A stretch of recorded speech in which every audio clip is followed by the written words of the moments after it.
అంటే మీ ఫర్దర్ సినిమాలకి ఇది ఒక కమ్‌బ్యాక్ అనుకోవచ్చు. సో, దీని నుంచి ఇంకా మీలో ఎలాంటి చేంజెస్ ఉండబోతున్నాయి? నేనైతే ఒక నటుడిగా రకరకాల పాత్రలు చేయాలనుకుంటున్నాను. నిజంగా చెప్పాలంటే నేను కరెక్ట్‌గా ఇవాల్టికి 1 మంత్ అయింది నేను 'బిగ్ బాస్' హౌస్ నుంచి బయటకొచ్చి.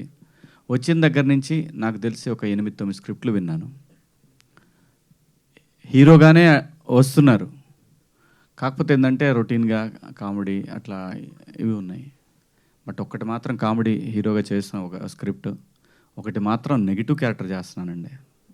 Complete villain solo villain character అది. అట్లా ఏంటంటే నేననేది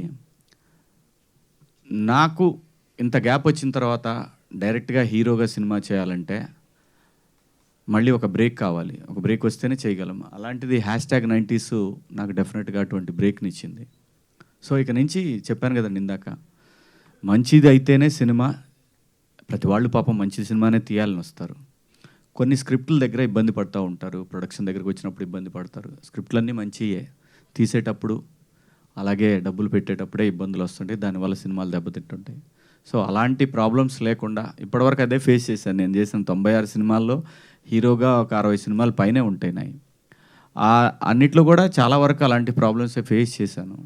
సో ఇక నుంచి అటువంటివి లేకుండా మంచి కంటెంట్, అది ఎవరొచ్చినా సరే, చిన్న ప్రొడ్యూసర్ అయినా ఎవరైనా సరే, మంచి కంటెంట్ ఉన్న సినిమాని మాత్రం ఖచ్చితంగా చేస్తాను. అంటే 'శంకర్‌లో'